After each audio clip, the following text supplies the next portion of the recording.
erokamano. Chunya agone Nyasaye maduong' erokamano. Momiyo ng'wono mondo ayudra e Lolwe TV. Yiene walem. Wamiyo nyingi duong' Nyasacha. Herani kod ng'wononi osiko chwere manyaka chieng'. Iber pile odiochieng' gotieno. In ja adiera, Nyasach nyiseche, Nyasach Daudi maka Jesse. An kaka jatichni, in makoro mondo iti. Jowinjo te, joneno te magoni e lweti Ruoth. Honini duto gin magi.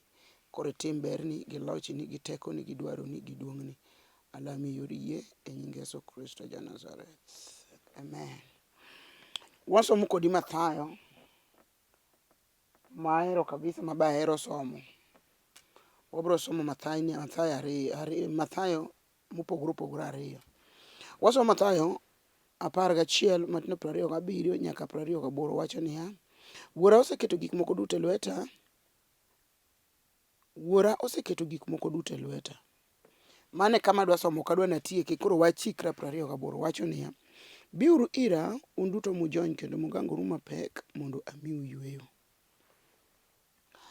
Achaka somo Mathayo 15:13 wacho niya: Yesu nodwoko niya, gimoro amora mane Wuora manie polo ok opidho ibiro pudhi.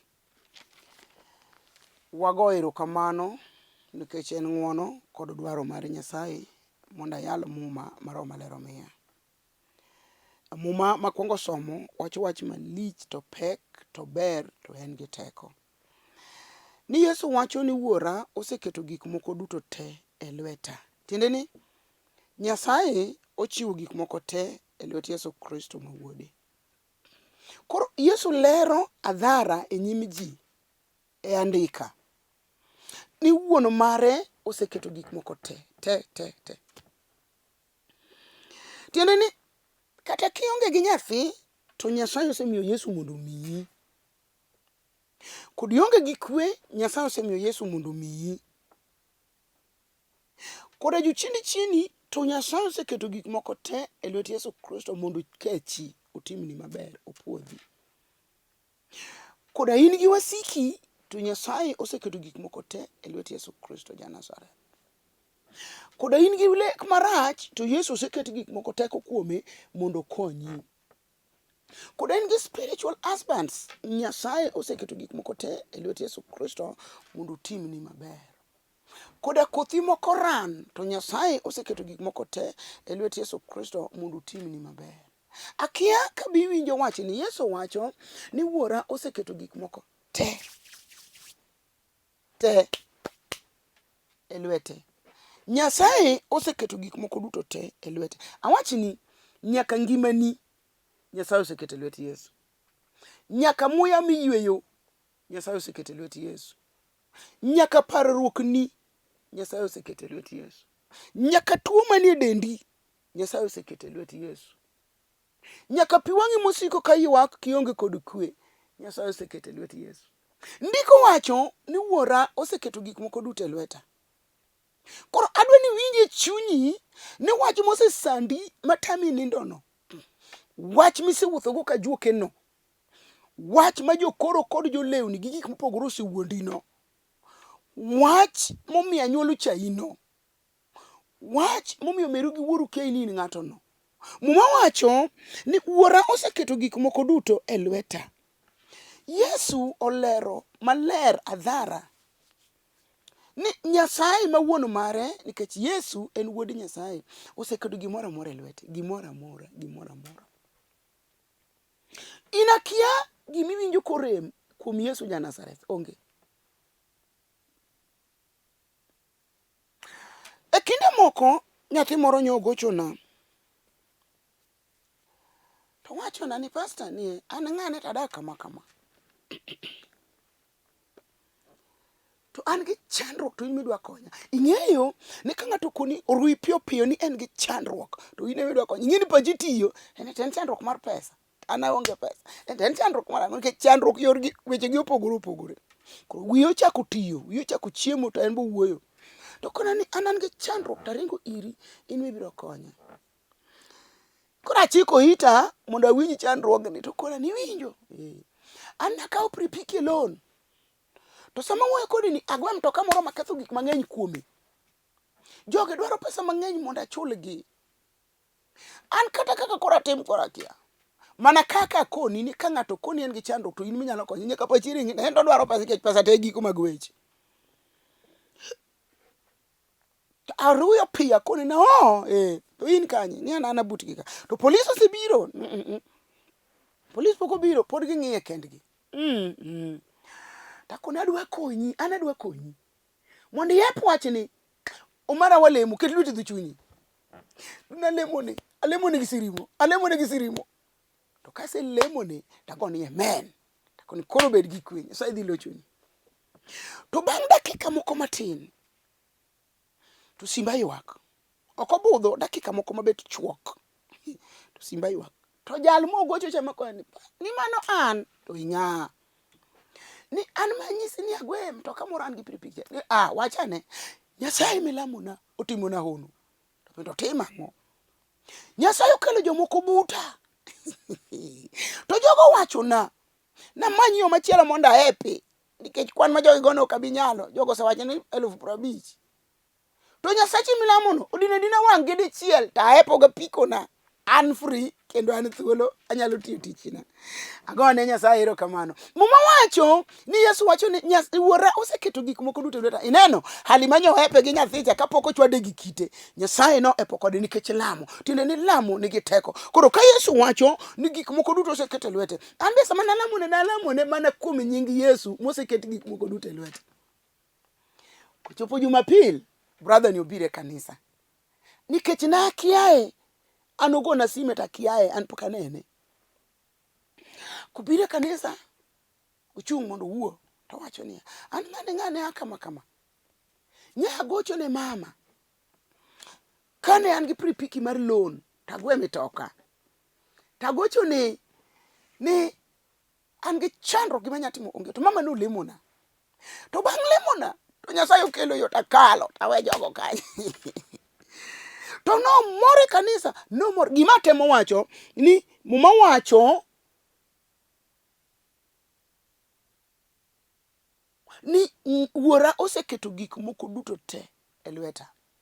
Adira wacho ni niya kata in e kind tho to kai chomo Yesu tir nikech Nyasaye oseketo gik moko te e lwet Yesu Kristo ma Nazareth. Ang'o miwinjo maparo ni ok nyal lwar e lwet Yesu sani nikech gimoro amora ma in go lwar na lwet Yesu ka mondo ine gik ma Yesu Nazareth timo nikech owacho ni gik moko te wuon mari oseketo e lwete.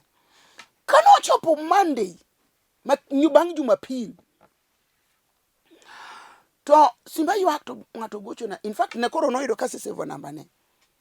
Tawuoyo kode ka chunya ler koni ng'ane to nang'o ni wach no pak ruoth no pak Yesu. To ka ning'eyo kang'eyo. Kawuono atiyo tich mane pok atiyo nyaka ne. Ayudo pesa mang'eny ma chulo loan ma jodo chiemo ma yudo moko makano. Adier nie.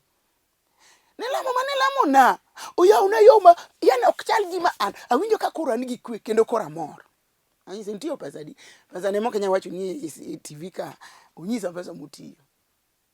An bende namor nikech an okati Nyasacha matiyo through lamo yani ana lama tawene Nyasaye tich tiyo nikech muma wacho ni gimoro amora mwakwaye nying Yesu Kristo to Yesu be wacho ka ni gik moko te Nyasaye oseketo e lwete. Koro ana lamo tachiwo ne Yesu tero ne wuon gi nikech ndiko wacho ni Yesu Kristo en yo en ngima en adiera onge ng'ama dhi ka Nyasaye ka ok okalo kuom Yesu Kristo ma wuod Nyasaye. Koro weche te wachiwe pipa ma en Yesu wuod Nyasaye to Yesu choko gi te to tero ne wuon gi to wuon gi tero gi loso gi koro okelo moro ka moro e sane mowinjore. Koro jalcha nyomor to bende nyaka nogochna no poko jako gocha rite kendo winje gik madongo ma Nyasachwa timo. Apako Nyasachi nyiseche. Yesu wacho ni Wuora oseketo gik moko duto te e lwete gik moko te oseketo e lwete Yesu Nazareth. Kai to wacho ni koseketo gik moko e lwete to wacho ni ya koro biuru ira un duto mujony kendo mugangoru mapek mondo amiu yweyo. Mago weche ariyo. Achiel en ni Nyasaye oseketo gik moko te e lwet Yesu Kristo. Koro ok haijalishi, ok ochuno, ok chand Yesu, ok chand Nyasaye ni ipek marom nade, misigo maturi rom nade, to chandruogi rom nade, to parruogi rom nade, to ywakni rom nade, to kwayoni rom nade, to sandruogi ok ochuno. Gima ng'eyo ni ndiko wacho ni Nyasaye oseketo gik moko duto te e lwet Yesu Kristo. Koro Yesu luongo ji te, haijalishi ni kabila mane, haijalishi ni leme din mane, haijalishi ni madho kong'o kiasi gani, haijalishi ni chodo marom nade, haijalishi ni jajuok mane, haijalishi ni sinego jadi. Gima ng'eyo ni Muma wacho ni gik moko te Nyasaye oseketo e lwet Yesu Kristo. To Yesu wacho ni koro ji te. Muma masomo wacho ni biuru ira un duto ji te. Mano minyiso ni Yesu nigi ng'wono, Yesu nigi hera, Yesu chandruogi, yani richoni ok chandi Yesu nikech odwari mondo gik misetimo marichogo mondo iter ire, mondo mi yweyo. Koro onge gi ukabila, Yesu onge gi ukabila. Yesu en Yesu to dwaro ji te ire.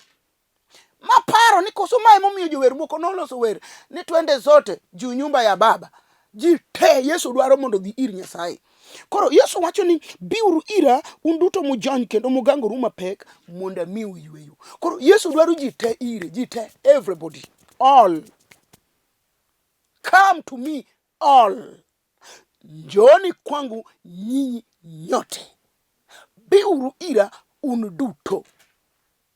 Yesu dwaro ji te ire. Tie gima temo wacho ni sama wuoye kodi ni koda nyi neko ichieni, Yesu dwari mondo dili.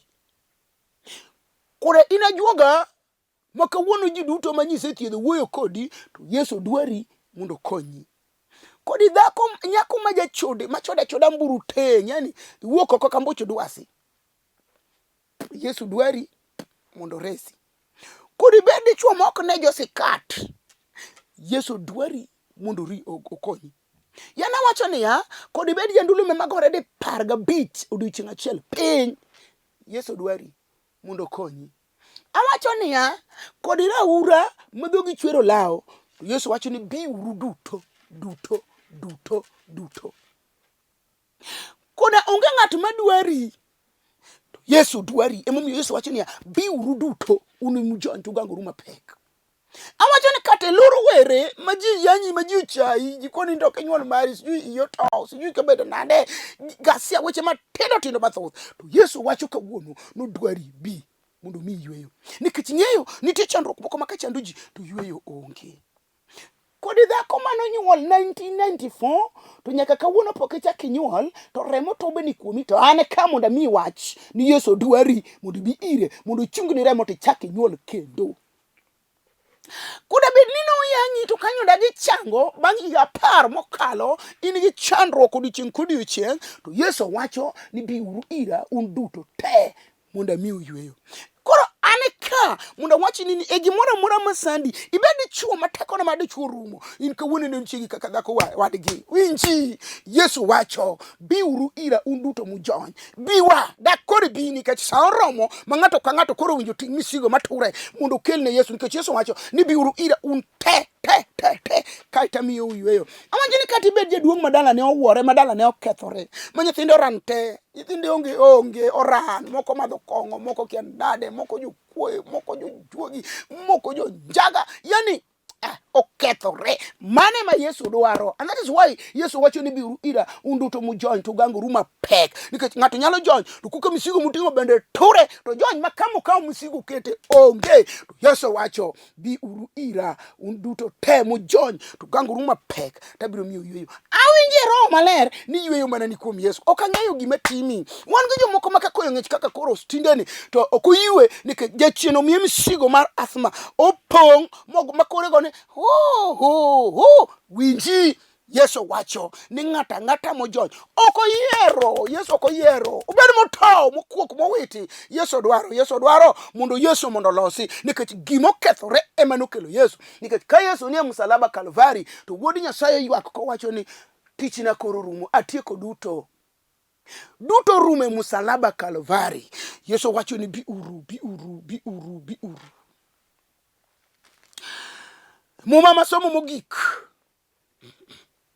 wacho ni Yesu wacho amor kawuono nikech Roho Maler omiya mana kuom Yesu, to Yesu no e daraja momiyo wabedo winjruok gi Nyasaye. Kadini onge Yesu Kristo ma wuod Nyasaye to ok dwa ng'eyo warruogni, ok dwa bedo mangima. Wan gini gi ok do chodhwa mogolwa pipa mar takataka, wan gini gi ok dikoro wayal nying Yesu Kristo manwar ma wuod Nyasaye, jal motimonwa honini. Koro kawuono to Nyasaye otimona ng'wono. Agone Ruoth erokamano kawuono nikech Nyasacha omiya wuoyo kuom nying man gi teko, nying Yesu Kristo. Mondiki e Muma ni Nyasaye nomiyo Yesu nying maduong', nying moloyo nying te. Koro kod ibed mana padri to nying Yesu nyingi mar padri ok chopi nying Yesu. Nying Yesu oloyo padri. Awacho ni katibed ma gavana to nying Yesu Kristo oloyo mano te. Katibed mana jatelo mar piny to nying Yesu Kristo oloyo mano. Yani nying Yesu kalo mano moduogo nyono mobetie, nikech Muma wacho ni Nyasaye nomiyo Yesu nying maduong' moloyo nying te. Koro wacho niya, kata jodala wacho ni onge ok none orumo mofirisika, to nying Yesu duong' moloyo gima jodala wacho. Nying Yesu duong' moloyo ajuoga midhinie. Nying Yesu duong' moloyo chandruok miting'o. Nying Yesu duong' moloyo jochiendi machieni gotieno. Nying Yesu duong' moloyo jin mawuotho bang'i. Nying Yesu Kristo duong' moloyo jochiendi mawuoyo kodi wang' kod wang'. Koro wan gi nying maduong' ma momiyo pod ago erokamano ne Nyasaye mar Israel kuom kela kawuono mondo awuo kuom nyingno. Nyingno nigi teko. Yiena mondo asom Muma mogik wacho niya, to Yesu nodwokogi ni, gimoro amora mane Wuora ma e polo ok opidho ibiro pudhi. Kar pudho na tero mos mondo iwinji ni gimoro amora ma Nyasaye ne ok opidho. Awachni nitiere moko mopidh ga nyuola, nitiere moko mopidh gi wasigu, nitiere moko mowuok e dier jomotho, nitiere moko midwa notiek karite mago ok opidh gi Nyasaye. To wach momora jawar wuod Meri Ochiero Lotho wuod Nyasaye owacho niya, ni gimoro amora akia gimidwa pudh kuomi, ok ang'eyo nikech gima timi akia, an ok adwa ng'eyo gima timi, but gima ng'eyo ndiki ni Yesu nodwokogi kawacho niya, gimoro amora ma Wuono ma e polo ne ok opidho. Awinje i chunya kuchuchuk mar Roho Maler odake e chunya ma iye, ok wang'a mar dhano mondo awuondi naneno. Awinje i chunya mar Roho Maler iye kuchuchuk wacho niya, ni gimoro amora manopidhino wan gi mier makata okom to ok ke, nikech opidhi dhier kod kuongi misiko makata chamgi ok chiegi. To mane ma Yesu wacho ni gima Nyasaye ne ok opidho kel. Wan gi mier makata onyuole nyithindo to onge moriere tir gi rante A to Z. To mane ma Yesu wacho ni gimoro amora ma Wuono ma e polo ne ok opidho ipudho. Wan kod chuo kod mon moko mane kod tuo miluongo ni kahera ma kisungu luongo ni TB. Gin en aonda makofuolo to oko matin ema lwar nikech okia kuma yude resruok. To ndiko wacho ni gimoro amora ma Wuono ma e polo ne ok opidho. Wan gi ura moro e mier dier moko ma nyiro ran te to kijendo ran te gikia kuma giayo, gionge mbele wala nyuma. To Yesu wacho ni gimoro amora ma Wuoro ma e polo ne ok opidho ipudho. Koro awinje chunya ni kawuono osechopo kama koro pudhi. Wan gi mier moko makata tinde sola ni e gweng' to gin gionge sola, gin pod gimuono nyangile othung'a gi nyiero koroboi. Taya moro nitie mar mkebe mane walielgo chon ka dhier nomako od mama nyar gi nera, to taya ni ndalo mane waliel kode to ne ng'ute otur, wamuona kod kuon ni be onge, samoro muoch nikech onge namna. To mage gik ma Yesu wacho ni gimoro amora ma Wuono ma e polo ne ok opidho. Ating'o lweta malo kagone Ruoth erokamano nikech Ruoth osetimo gik madongo ma kata mama gi Wuora ne ok nyal. Awacho ni nyaka dichuo monyumo ringra ok nyalo gik ma Ruoth otimona, nikech an achiel ni ema Ruoth ne ochiera dier jomotho. An achiel ni ema Ruoth omiyo anyuolo nyithindo ka piny odagi ni ok anyal nyuol. An achiel ni ema Ruoth ne, yani ok anyal kwano gik ma Ruoth otimona. Majiwer nowero ni amenifanyia maajabu siwezi nikahesabu, siwezi nikaeleza zote. Ane bende gik ma Ruoth otimona dongo ok anyal kwano te. Ini bende awinje i chunya mar Roho Maler ni kawuono Nyasache dwa timo ni gima lich. Moro nyongo chana moko ni pastor Nyasaye ogwedhi, to pena ng'o in ng'ato in kanye. Ne kaka ni lemona e kaka chwora manyoweya monyo kendo dhako moro ma nalokora guok gi nyithinda ne lwenyo wuok magiwere moduogo ira. Apako Nyasaye. Tiende ni gimoro amora ma Nyasaye ne ok. Ing'e nitie nyombo moko mag odhiaka, yani nyombo moko mag fwa, nyombo moko mag yani onge mpango. Yani enu nyombo, yani akia kaka nyalo wacho no. Mago gik ma Nyasaye ne ok opidho. Mama wuoyo kodi, ka nyombo ma kamano bete odi, to winchi kawuono kelo jal mabiro pudho gigo te. Nikech nitie moko mana mag gombo mag sasia, mag wang' tar, mag chode, yani mag kethruok. Ok en nyombo ni ng'ato nyombo no dak gi chiege. To mobiro mar kethruok no boko dwar mondo dhako cha maduong' chone ber. Awuoyo kodi sani, jal ma pi wang'e chwer ni ka chwara no oweyo no.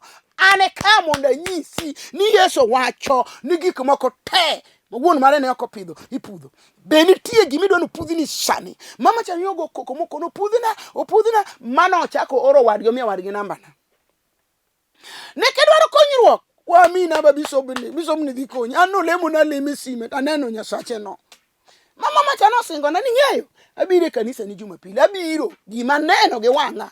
Gima temo wacho en ni nitiere gik mane ok opidho, ma Nyasaye ne ok opidho, minyalo pudhi kata sama wuoyi kodini ibiro pudhe. Gimoro amora ma wuonwa mepolo ne ok opidho ibiro pudhi. E nying Nyasaye maratego, gimoro amora ma Nyasaye akiani be iwinjo wachni, adwa ni kisungu wacho ni combine gi, nikech mama kuongo somo wacho ni Wuora oseketo gik moko te. Ma wacho ni gimoro amora teni gik moko te. Asto mama kuongo somo wacho ni ya biuru ira un duto. To mabe wacho ni gimoro amora. Yani Nyasaye gi Roho Maler kawuono miya muma machal. Te gik moko te. Wuora oseketo gik moko duto e lweta. Biuru ira un duto. Gimoro amora. Tieni weche adek gi chal. Koro adwaro mondo iwinji ni nitiere Yesu ja Nazareth. Jal ma kata in gi jochiende mosechieni iga par. Ting kel sani. Kel ne Yesu jamadar. Kel no siep na wuod Mary. Kel ne ratego. Jal ma nyalo gik moko te. Yote. Jower noloso wer mowacho ni yote yawezekana. Koro an ban kamoda nyishi ni Yesu wacho ni gik moko te ma wuon gi ne polo ne ok opidho. Akia gima opidho kuomi. Akia. Wan gi mier moko mano pidho gik moko makar mondo gi endelea to gin gidok reverse. Mago gik ma Nyasaye ne ok opidho. To mae momiyo ora kako teko mar maler mondo anyisi ni gimoro amora matimore e ngimani ma Nyasaye ne ok opidho ipudho kawuono. Ok kiny sani. Yesu biro pudho gi tindo mar polo. Atego nigi choma maduong'. Obiro chuoyo kama e piny lo to pudho gi lop tiende te. Koro ndiko wacho ni gimoro amora ma wuono me polo ne ok opidhi ibiro pudhi. Koro biuru duto te. Yana luongo piny ngima mondo biri Yesu Kristo. Ne wan gi jomoko man gi ng'ai gin gi sunga moko ni an ba ng'e Nyasaye to Nyasaye mong'eyo kata kar omigo en duko onge Nyasaye. Koro adwa ni ya bol ng'eyo ni Nyasaye to bi ir Yesu. Ng'eyo Nyasaye opogore gi biro ir Yesu. Koro Yesu en ondiki ni en yo, en ngima, en adiera. Koro kati ng'e Nyasaye to ok kalo kuom Yesu, mano nothing, mago nono, mago useless, mago bure. Koro bi ir Yesu.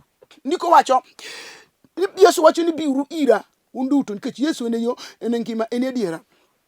Eka Yesu achiel ni be Nyasaye no, Nyasaye ma kore kasa ni ng'eyo no, emoketo gik moko duto te e lwet Yesu Kristo ma ja Nazareth. Tiende ni gimoko te wakalo kuom nying man kod teko, nying Yesu Kristo to ma ja Nazareth. Wane kasani mondo nying Nyasaye no yud duong'. Ang'o miwinjo midwaro mondo pudhi nikech Yesu dwari. Yani katibed jaricho min bing'e ni jaricho.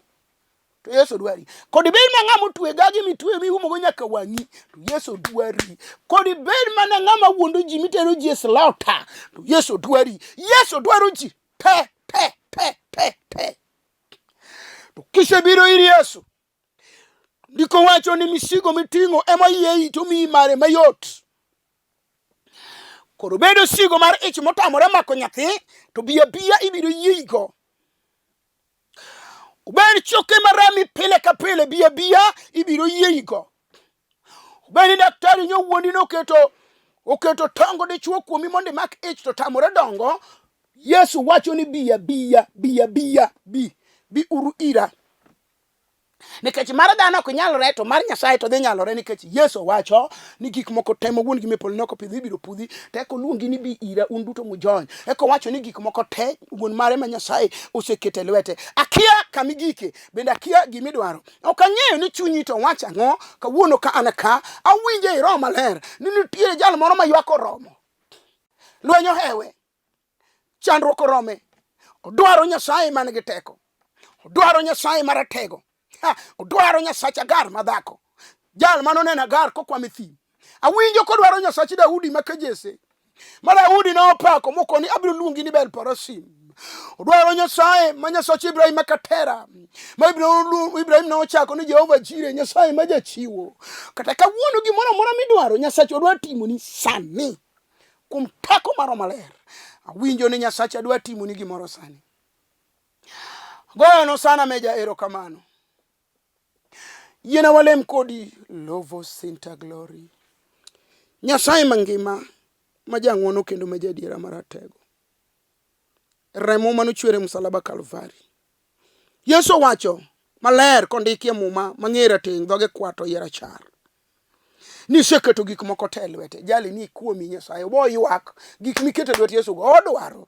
To Yesu wacho ni biuru duto. Nyasaye osebiro ruoth. Itimni onu tinende ni. Muma wacho ni gimoro amora mane okipidhi biro pudho. Sa oromo mondi pudhi gimoro ipudha achiel kachiel.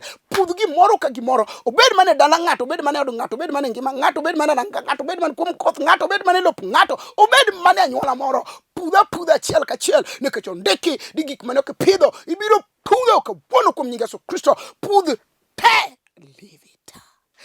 Apaki Nyasachi nyiseche. Nyingi musiko mondo yud duong'. E nying Yesu Kristo ma Nazareth. Amen. Anan Nereah Mbewa. Mawuok e piny Karachuonyo ka Uma, skul Kandiege. An nyara sembo kanyikela modak Ndhiwa, Rangenya skul. An nyara jaduong' manosetho, Rufus Agola Boy. E kinde ni Nyasaye mahono. Omiya ng'wono mang'eny. Omiya kanisa miluongo ni Hope for Good in Christ. Wan makaloleni social hall Nairobi ka. Kendo warwaki lor town kia oko mar town. Ka ok iwuok Njogo Road to lor town. Idho mtokni madhi Njogo Road, Lori Study, City Stadium, manywa kanyo, namba na ibiro kawo kanya biro wacho ni. Kiwuok Njogo Road, iwuok Kagundo Road, iwuok Dandora, lor City Stadium, yudwa kanyo. Kamoro amora mi ae giko ni mondo gik City Stadium. Kichopo Kaloleni Social Hall, we donje udi te. Wan kanisa wa nie dhocho mar Kaloleni Social Hall. Kidhi shopping center Kaloleni Social Hall. Kichopo dhocho ibiro yudo dhot moro kanyo marateng' mo ol kokote dhot. Pod kinde ni pod ole kokoto. Donje ot mo ol kokote dhot no. Warwaki bi mondo ikaw hondi. Bi mondo rad gi Yesu Kristo tona rad kodi. Bi mondo ne gik madongo ma Nyasaye watimo. E kanisa wanu pod nyien kabisa. Tago erokamano ne Nyasaye manyose wuoyo go ganda mamoko. Kawuono pod wadwaro tunge. Pod wadwaro microphones. Pod waonge kodi mixture. Waonge kata tent. Nyaka lotamo wakamo wagede.